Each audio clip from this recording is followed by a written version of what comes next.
Di video sebelumnya, saya sudah membahas beberapa aliran filsafat. Kali ini saya akan mencoba membahas tentang aliran filsafat positivisme. Jadi, aliran filsafat positivisme ini adalah aliran yang menyatakan bahwa pengetahuan yang benar hanya berasal dari ilmu alam dan tidak berkaitan dengan metafisika. Aliran ini juga berpangkal pada sesuatu yang pasti, faktual, nyata, dan berdasarkan data empiris. Makanya aliran ini tuh menolak keras gagasan atau pemikiran yang tidak dapat dibuktikan secara ilmiah, seperti misalkan tahayul atau mitos. Aliran ini dipelopori oleh Auguste Comte, seorang filsuf Prancis yang hidup sekitar abad 19 lah. Comte ini berpendapat bahwa positivisme itu adalah cara pandang dalam memahami dunia dengan berdasarkan sains. Makanya menurut dia, teori sains itu dapat disusun mulai dari tingkat yang sederhana dan universal yang selanjutnya sampai kepada tahapan yang lebih kompleks dan terbatas. Makanya susunan tingkatan ini itu dapat terus dikembangkan sehingga masing-masing sains yang baru itu akan bergantung pada tahap sebelumnya. Makanya tidak heran kalau kita belajar tentang sains itu kan tidak akan lepas dari akar pengetahuan sains sebelumnya. Misalkan kayak dulu penemuannya Nikola Tesla, kemudian Galileo, Nikolaus Kopernikus, kemudian misalkan yang teori-teori fisikawan, ahli-ahli fisikawan sebelumnya itu selalu digunakan untuk mengembangkan sains di kehidupan sekarang. Makanya penganut paham positivisme ini itu sangat meyakini bahwa hanya ada sedikit perbedaan, bahkan jika ada, antara ilmu sosial dan ilmu alam. Kenapa? Karena masyarakat dan kehidupan sosial itu berjalan berdasarkan aturan-aturan. Begitu juga alam, ada aturan-aturannya. Makanya ada istilah hukum alam, karena semuanya itu berjalan sesuai dengan aturan-aturan. Kalau kita mengacu pada bahasa, positivisme itu secara etimologi berasal dari kata positif, yang dalam bahasa filsafat itu bermakna sebagai sesuatu peristiwa yang benar-benar terjadi, yang dapat dialami sebagai suatu realitas. Ini berarti apa? Yang disebut sebagai positif itu bertentangan dengan sesuatu yang hanya ada di dalam angan-angan atau impian, atau terdiri dari sesuatu yang hanya merupakan konstruksi atas kreasi kemampuan untuk berpikir dari akal manusia. Bahwa positivisme itu ya harus real, bisa kita lihat, bisa kita teliti, dan bisa kita cermati. Makanya beberapa ciri-ciri atau karakteristik dari aliran ini adalah, yang pertama itu aliran ini menggunakan metode ilmiah yang sistematis, objektif, dan rasional dalam mengumpulkan dan membuktikan data. Itu yang pertama. Yang kedua, memandang realitas sebagai sesuatu yang teratur, stabil, dan dapat diprediksi berdasarkan hukum-hukum alam. Ketiga, itu memfokuskan pada fakta-fakta yang dapat diamati dan diukur secara kuantitatif, bukan pada interpretasi atau makna subjektif. Jadi measurable and tangible.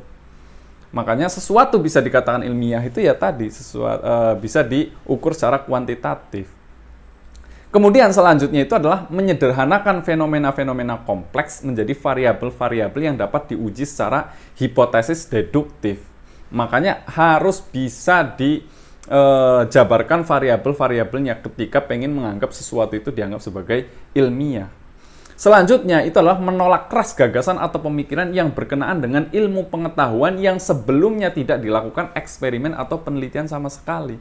Makanya aliran ini menganggap yang namanya ilmu pengetahuan itu ya harus berdasarkan eksperimen atau berdasarkan penelitian. Sehingga aliran ini tuh tidak mempercayai berbagai hal yang erat kaitannya dengan tahayul atau mitos-mitos yang sudah lama berkembang. Kalau tidak bisa dibuktikan secara empiris dan tidak ada data ilmiahnya, maka itu bukan ilmu pengetahuan.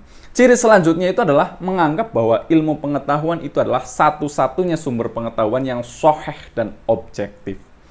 Jadi mereka hanya menganggap kebenaran itu ya ilmu pengetahuan itu. Dan yang terakhir, menyederhanakan fenomena-fenomena kompleks menjadi variabel-variabel yang dapat diukur dan diuji secara empiris. Makanya kalau teman-teman mahasiswa itu kan ketika penelitian akhir itu kan harus, setiap penelitian itu harus ada variabel-variabel dependen dan independen yang akan diukur sebagai penelitian itu kan. Tidak bisa kita meneliti sesuatu yang ngawang-ngawang, abstrak misalkan. Bahkan pengalaman saya pribadi dulu waktu menggarap tesis, Ketika kita memiliki sebuah konsep yang sifatnya itu abstrak, kita harus dibahasakan agar bisa diukur. Ibaratnya itu diilmiahkan. Contoh, dulu teman saya itu ada yang meneliti, tesisnya itu meneliti tentang murokobah. Konsep murokobah itu kan abstrak. Apa itu murokobah? Nah, gimana cara mengukur sesuatu yang abstrak itu? Abstrak tetapi akan diilmiahkan. Makanya dari konstruk tadi murokobah itu dibuat alat ukurnya untuk mendeteksi seberapa tingkat tingginya murokobah orang itu. Makanya dibuatlah alat ukurnya. Sehingga yang abstrak tadi itu bisa jadi empiris karena ada alat ukurnya. Ketika tidak ada alat ukurnya, makanya itu tidak empiris. Contohnya misalkan kita pengen meneliti sesuatu yang abstrak, misalkan jiwa. Jiwa itu kan sesuatu yang abstrak. Ketika ingin meneliti kondisi jiwa seseorang, itu kan akan direduksi menjadi apa? Perilaku. Bukan jiwanya yang diteliti, tetapi adalah perilakunya yang dijadikan indikasi kondisi jiwa seseorang. Itulah aliran positivisme. Dan aliran ini kan sekarang jadi pegangan di pendidikan kita ya, bahwa sesuatu bisa dianggap ilmu pengetahuan itu ya harus empiris. Positivisme ini memiliki beberapa jenis atau cabang ya, antara lain misalkan positivisme logis. Cabang dari aliran filsafat positivisme ini itu adalah positivisme logis. Itu merupakan aliran filsafat ilmu pengetahuan yang mengembangkan asas-asas positivisme dengan menggunakan logika formal dan berbahasa simbolik. Jadi aliran ini tuh menekankan pada verifikasi empiris sebagai kriteria kebenaran atau pernyataan ilmiah. Aliran inilah yang menolak metafisika sebagai ilmu pengetahuan yang tidak bermakna. Jadi kalau mengkaji tentang apa itu malaikat, jin, itu nggak empiris, nggak bisa diukur dan nggak bisa dibuktikan, nggak bisa diobservasi. Makanya aliran ini menolak. Ilmu pengetahuan itu ya bisa diobservasi, bisa diteliti, dan bisa kita cermati, bisa kita amati gitu. Kemudian ada positivisme hukum. Nah, kalau positivisme hukum ini merupakan aliran filsafat hukum yang menganggap bahwa hukum adalah sekumpulan peraturan yang dibuat oleh otoritas tertinggi dalam suatu masyarakat. Sehingga aliran ini tuh menolak adanya hubungan antara hukum dengan moral, agama, atau keadilan. Makanya aliran ini tuh menekankan pada kesesuaian hukum dengan fakta-fakta sosial, bukan dengan nilai-nilai ideal. Idealnya seperti ini, idealnya seperti itu, tidak, tetapi berdasarkan fakta-fakta sosial apa yang terjadi di tengah masyarakat. Dan yang terakhir itu adalah positivisme sosial. Aliran ini merupakan aliran filsafat yang menganggap bahwa ilmu sosial itu dapat menggunakan teori ilmiah yang sama dengan ilmu alam. Artinya apa? Aliran ini berusaha mencari hukum-hukum sosial yang dapat menjelaskan dan meramalkan perilaku manusia secara kolektif. Makanya aliran ini berusaha membentuk masyarakat yang lebih baik dengan menggunakan ilmu pengetahuan sebagai pemimpinnya. Nah, kalau kayak gitu, apa bedanya aliran positivisme dengan aliran empirisme atau aliran rasionalisme? Gini, perbedaan antara positivisme, empirisme, dan rasionalisme itu, yang pertama, positivisme, empirisme, dan rasionalisme ini adalah tiga aliran filsafat yang berbeda dalam hal sumber, metode, dan batasan pengetahuan. Itu, yang pertama gini, positivisme itu adalah teori filosofis yang menyatakan bahwa satu-satunya pengetahuan yang otentik adalah pengetahuan ilmiah yang didasarkan pada fakta-fakta yang dapat diamati dan diuji secara empiris. Makanya positivisme ini menolak keberadaan segala kekuatan atau entitas atau subjek di balik fakta. Juga menolak segala penggunaan metode di luar yang digunakan untuk meneliti fakta dan menolak segala klaim pengetahuan yang tidak dapat diverifikasi secara ilmiah. Itu kan positivisme.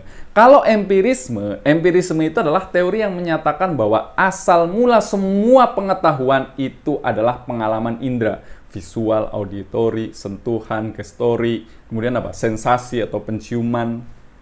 Makanya empirisme ini menganggap bahwa pengetahuan itu bersifat induktif, yaitu berasal dari generalisasi berdasarkan pengamatan tertentu. Makanya empirisme ini mengakui adanya pengetahuan a priori, yaitu pengetahuan yang tidak bergantung pada pengalaman, tetapi hanya berlaku dalam batasan-batasan logika atau matematika. Jadi kalau tadi positivisme itu adalah sumber kebenaran, itu ilmu pengetahuan. Kalau empirisme itu sumber kebenaran itu adalah apa yang dapat ditangkap oleh panca indera. Sementara kalau rasionalisme adalah satu aliran filsafat yang berupaya memperluas metodologi yang dipersepsi dari matematika ke seluruh ilmu pengetahuan. Maksudnya gimana? Maksudnya itu adalah rasionalisme menganggap bahwa pengetahuan itu bersifat deduktif, yaitu berasal dari prinsip-prinsip rasional yang universal dan tidak tergantung pada pengalaman. Makanya, rasionalisme ini mengklaim adanya pengetahuan a posteriori, yaitu pengetahuan yang didapat melalui pengalaman, tetapi hanya sebagai konfirmasi atau koreksi dari pengetahuan a priori ini. Kalau kita analogikan, kalau kita simpulkan, itu kesimpulannya itu tabelnya seperti ini.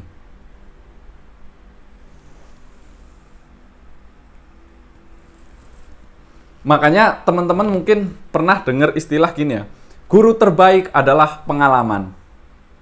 Itu kira-kira kalau dianalisis dari 3 aliran ini, pendapatnya siapa? Yang mengatakan guru terbaik adalah pengalaman, itu adalah empirisme. Kalau rasionalisme itu akan mengatakan guru terbaik itu adalah pengalaman orang lain. Jadi ada tambahannya orang lain. Kenapa? Karena untuk mengetahui bahwa sakit itu untuk mengetahui bahwa jatuh itu sakit, kita tidak perlu ikut jatuh juga. Kalau empirisme, untuk mengetahui bahwa jatuh itu sakit, ya kita harus jatuh. Bener nggak orang jatuh dari motor itu sakit misalnya? Itu empirisme. Kalau rasionalisme, tidak perlu kita harus ikut jatuh juga untuk merasakan bahwa jatuh dari motor itu sakit. Cukup belajar dari pengalaman orang lain. Itu rasionalisme. Makanya kemarin di YouTube itu banyak yang membahas ini ya. Ada public figure yang mengatakan bahwa guru yang terbaik itu adalah pengalaman, itu kurang tepat. Tetapi guru yang terbaik itu adalah pengalaman orang lain. Apakah ini salah? Kalau menurut saya enggak. Hanya berbeda sudut pandangnya. Kalau tadi yang pertama sudut pandang empirisme, kalau ini sudut pandang rasionalisme. Kalau positivisme gimana? Makanya gini teman-teman. Kalau teman-teman belajar tentang psikologi itu apa sih? Psycho itu kan jiwa. Logi itu adalah ilmu. Psikologi itu adalah berarti ilmu yang mempelajari tentang jiwa. Tetapi kalau kita lihat, ketika kita belajar psikologi, apakah benar kita belajar tentang jiwa? Tidak. Yang kita pelajari itu adalah perilaku manusia yang dijadikan indikator keadaan jiwa seseorang. Makanya direduksi. Kenapa?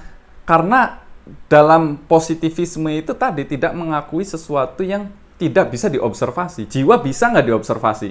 Bentuknya kayak apa, wujudnya kayak apa, warnanya kayak apa, bisa nggak? Nggak bisa.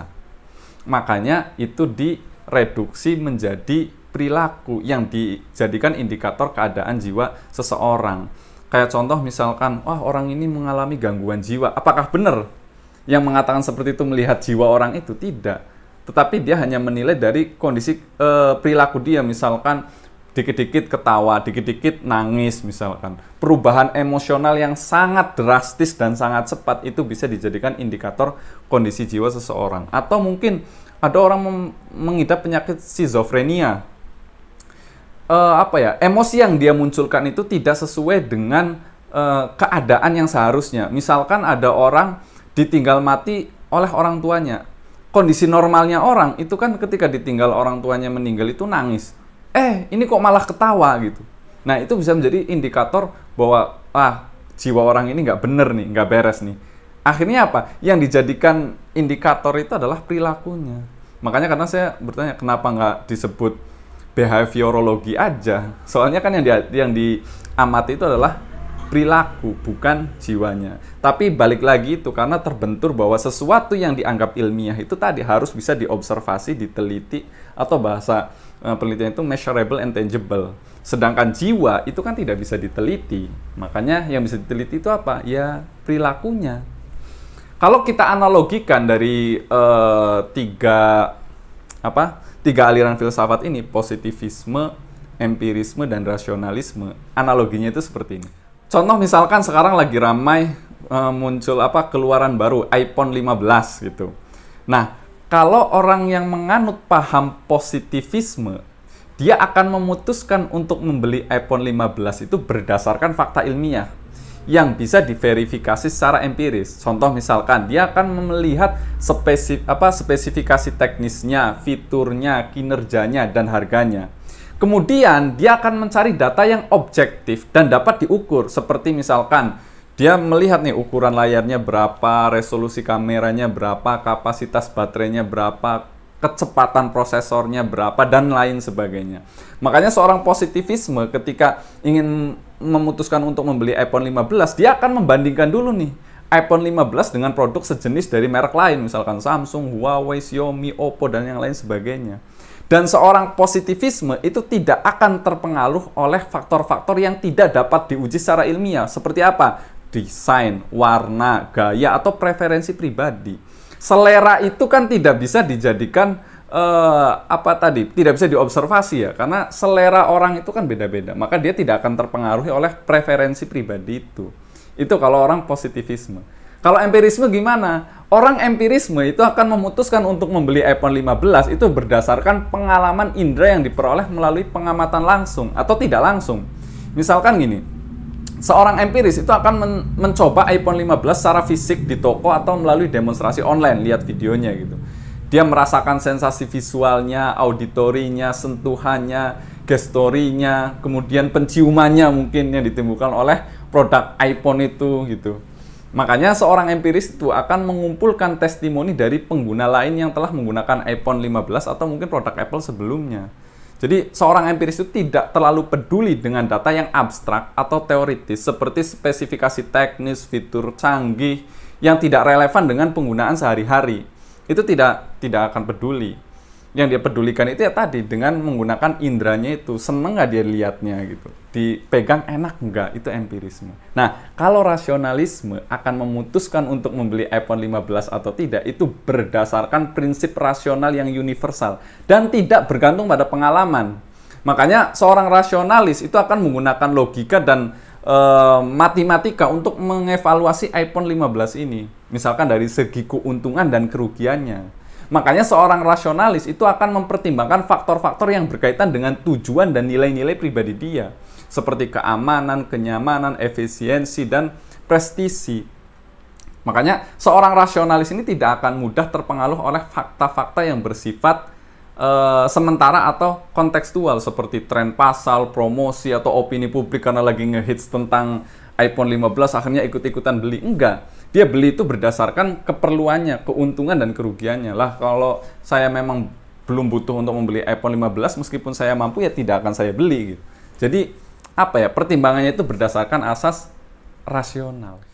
Nah, dalam konteks kehidupan sehari-hari, perbedaan ini dapat diterapkan dalam banyak keputusan, teman-teman. Keputusan yang kita buat itu bisa kita terapkan dengan menggunakan sudut pandang 3 aliran filsafat ini. Seperti misalkan tadi, memilih produk, memutuskan perjalanan atau healing mau kemana, bahkan memilih pasangan hidup gitu.